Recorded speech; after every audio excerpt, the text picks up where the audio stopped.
नमस्कार। सबुठी ऑपरेशन सिंदूरा को चर्चा प्रशंसा एवं देशर सुरक्षा समस्त एकाठी होगा प्रशंसा चलती उद्यम चलती से परिप्रेक्षी चाकटे कौन चली कौन कले आम माने जो मैंने आतंकवादी को प्रोत्साहन दौरान माने बंद कर दिया कौन कहे बर्तमान जो ऑपरेशन सिंदूरा चलती कौन कह निहाती गोटे खुशी खबर भारतीय मानक आमे भारतीय आमे गर्व करुचु एबे जे जहा होउची ठीक होउची अवश्य एटा किछि दिन आगरु हवा कथा थिला किंतु भारत रो नहीं लेट करवाटा मु कहि परिबिनी गृह राष्ट्रमंत्री एवं भारतंकर जो दल किंबा राजनीति दल अछंती सरकारंकर तांकर जो प्रक्रिया अच्छे से प्रक्रिया रे आमे कहि परिबानी जल्दी हैला कि डेरी हैला एटा भूल हे जीवो मु बहुत दिन देखि होची सुनि आछि जे आतंकवादी सब बळे अटैक करचंती भारत ऊपर आतंकवादी भारत विश्व रे वर्तमान से आतंकवादी निपात हवा दरकार ना नाही निपात हवा तो निहाती आवश्यक किंतु गोटे जिंस आमर बोधे भूल हे जाईची जेते बेले पाकिस्तान सृष्टि हैला पाकिस्तान तो सृष्टि ही न था आतंकवाद को आमे ही प्रशय देलु से आमे प्रथमे भूल मानि नवा उचित जे आतंकवादी को आमे प्रशय देइछु जो प्रशय आमे देइछु से प्रशय को आमे मार देई परिबु आपण कोनते केमति ऑपरेशन सिंदूर को आपण केमि देखछन ऑपरेशन सिंदूर पाकिस्तान को जोरदार झटका ऑपरेशन सिंदूर काहे किया जदि पाकिस्तान अटैक करना तार माने आसिक अटैक करना आमर 26 जन को लोक माने सिंदूर लिभि न भारत कहीं अटैक कर एमती तो युद्ध तो शत्रुता अच्छी से युद्ध से जमी चलिया कथा से चलता ये जो घटना घटला घटना पर से जो माने भारत जो मुहतोड़ जवाब देछि एकदम ठीक जिनस होगा उचित पाकिस्तान एटू किसी शिखा दरकार जमती जैसे करने ऐसे भारत एबे गोटे आम देखिलु जे हमर जो सिंदूरार जो लीड करथिले से जने मुस्लिम एवं मु एडी तांको प्रशंसा करछन ना नाही मु एडी गुटे जिंस कहि दउची मु काहे कि एडा प्रशंसार योग्य से माने जेमते भारत रे पसिगिरी नारी मानकर सिंदूर पुछिले तांको सामना रे सरकार जे भी हुंतु एडी जदी एई पदक्षेप एबे निया गला सेटा हबार उचित थिला कारण सेई मुसलमान नारी को जदि आमे प्रतिनिधित्व करके दबा एवं तांको सिंदूर पोछा अवश्य से तो सिंदूर लगांतिनी किंतु जहाँ भी हो तांकर तो पोछि देले ना तांको मुंडरू मथारू स्वामित्व पोछि देले ना सेई गोटे ही हमर ओडिसा रे मुसलमान सुरक्षित तो निहाती भारत रे हाँ भारत रे मुसलमान सुरक्षित भारत रे हिंदू मुस्लिम सिख ईसाई समस्ते भाई भाई आमे सर्वधर्म समन्वयटा जानिचु संस्कार जानिचु एटी सनातनी धर्म उपरे आमे विश्वास करू आमे हिंदू भारत हमर ओडिसा रे गोटे भद्रक जगह अछि रामनवमी सब बळे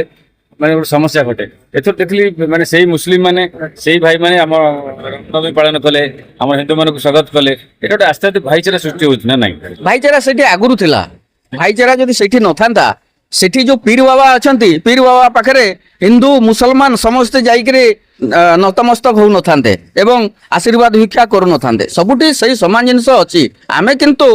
से जिनिसटा को राजनैतिक छाप प्रलेप लगैकरी आमे ताको बहुत असुविधा रे पके दउछु जहा फल रे हमर परवर्ती पीढ़ी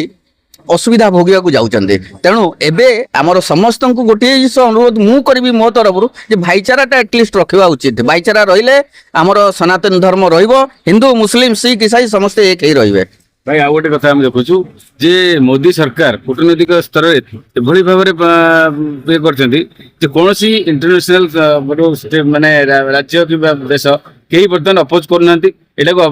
माने प्रशंसा करथंती केम होचन तेरे प्रशंसा करवा उचित मोदी जो स्टेप नहीं से बहुत माने आगे पछे भूल करना भूल जो कौन प्रकार भूल निष्पत्ति नुह से जो निष्पत्ति नहीं ठीक निष्पत्ति नहीं तार जवाब से तेणु मो मोदी निष्पत्ति अच्छी माने सहमत अच्छी आमको गोटे जिन आम आक्रमण करवा कि आम माने प्रतिवाद करवा देखा जमी ସାଧାରଣ ନାଗରିକ ଯେମିତି ଭାରତର ସାଧାରଣ ନାଗରିକ ଯେମିତି କ୍ଷତି ହବନି ସେ ପ୍ରତି ଧ୍ୟାନ ଦେବା ଆଉ ତାକୁ ସୁରକ୍ଷିତ ବ୍ୟବସ୍ଥା ମଧ୍ୟ ଆମେ ପ୍ରଚୁର ଭାବେ ସୁରକ୍ଷିତ ବ୍ୟବସ୍ଥା କରିବା ଉଚିତ ହେବ ବୋଲି ମୋର ମତ। ଦେଶବାସୀ କେମିତି ବର୍ତ୍ତମାନ ସପୋର୍ଟ ଦେବା ଦରକାର ମୋଦିଙ୍କୁ? ଦେଶବାସୀ ପୂର୍ଣ୍ଣ ମାତ୍ରାରେ ସପୋର୍ଟ ଦେବା ଦରକାର। ମୋଦି ଯାହା କରୁଛନ୍ତି ଠିକ କରୁଛନ୍ତି ଆଉ ତାକୁ ଯେତେବେଳେ ସବୁ ଦଳ ସମର୍ଥନ କରୁଛନ୍ତି ତେଣୁ ନାଗରିକ ମାନେ କାହିଁକି ସମର୍ଥନ କରିବେନି? ମୋଦି କିଛି ଭୁଲ କରିନାହାନ୍ତି, ତେଣୁ ସମର୍ଥନ ଦେବା ଉଚିତ। ଦେଶର ଯେତେବେଳେ ମାନେ ସପୋର୍ଟ ମିଳୁଛି ମୋଦି ଆଗେଇ ଯିବା ଦରକାର। ନିହାତି ସେ ମୋ ଗୋଟେ ଦୀର୍ଘ 50 ବର୍ଷର ଅଭିଜ୍ଞତା ଭିତରେ ମୁଁ ଯେତିକି ଜାଣିଛି, ମୁଁ ଯେତିକି ପ୍ରଧାନମନ୍ତ୍ରୀଙ୍କୁ ଦେଖି ଆସିଛି ଏବଂ ଶାସକ ଦଳକୁ ଦେଖି ଆସିଛି, ମୋଦି ଭଳିଆ ଶାସକ ନେତାଙ୍କୁ ଦେଖିନଥିଲି। ଆମେ ବର୍ତ୍ତମାନ ସମସ୍ତେ ଗୋଟେ ମାନେ ଭଗବାନ ପରେ ପ୍ରେୟାର କରିବା ଯେ ଆମର ଯୋଉଟା ବର୍ତ୍ତମାନ ମାନେ ଆଟାକ୍ ହଉଛି এটা ବନ୍ଦ ହଉ ଏବଂ ଆମେ ଆମର ମାନେ ସୈନିକ ମାନେ ଅଛନ୍ତି ତାଙ୍କୁ ସମସ୍ତେ ମିଶିକିରି ଆମେ ପ୍ରୋତ୍ସାହନ ଦେବା କି ତାଙ୍କୁ ସପୋର୍ଟ ଦେବା। ଆମେ ଯୁଦ୍ଧକୁ ବିଶ୍ୱାସ କରୁନା, ଯୁଦ୍ଧକୁ ନେଇ ଆମେ ଖେଳୁନା। କିନ୍ତୁ ରାମାୟଣରେ ବି ଯୁଦ୍ଧ ହେଇଥିଲା, ମହାଭାରତରେ ବି ଯୁଦ୍ଧ ହେଇଥିଲା। ଯୁଦ୍ଧ ସେତେବେଳେ ହୁଏ ଯେତେବେଳେ ଅନନେସେସରି ଲାଞ୍ଛନା କୌଣସି ପ୍ରକାର ଯନ୍ତ୍ରଣା ଦିଆଯାଏ। ଭାରତକୁ ଯନ୍ତ୍ରଣା ଦିଆଗଲା, ଲାଞ୍ଛନା କରାଗଲା, ବାରମ୍ବାର ତା ଉପରେ ଆଟାକ୍ କରାଗଲା। ଭାରତ କେମିତି ସହିବ? ଆମେ ବି ଭାରତୀୟ, ଆମେ ବି ସହିବୁ ନାହିଁ, ଆମେ ବି ଆଗେଇ ଯିବୁ, ଆମେ ବି ଅଛୁ ମୋଦିଙ୍କ ପଛରେ। ସୈନ୍ୟବାହିନୀ ଯୋଉମାନେ ବର୍ତ୍ତମାନ ନିଜର ଜୀବନକୁ ବିପନ୍ନ କରି ମାନେ ଲଢୁଛନ୍ତି ତାଙ୍କୁ ପଦେ କୁହନ୍ତୁ। ସୈନ୍ୟ ଭାଇମାନଙ୍କୁ ଆମର ପଦ ହେଲା ଆପଣ ମାନେ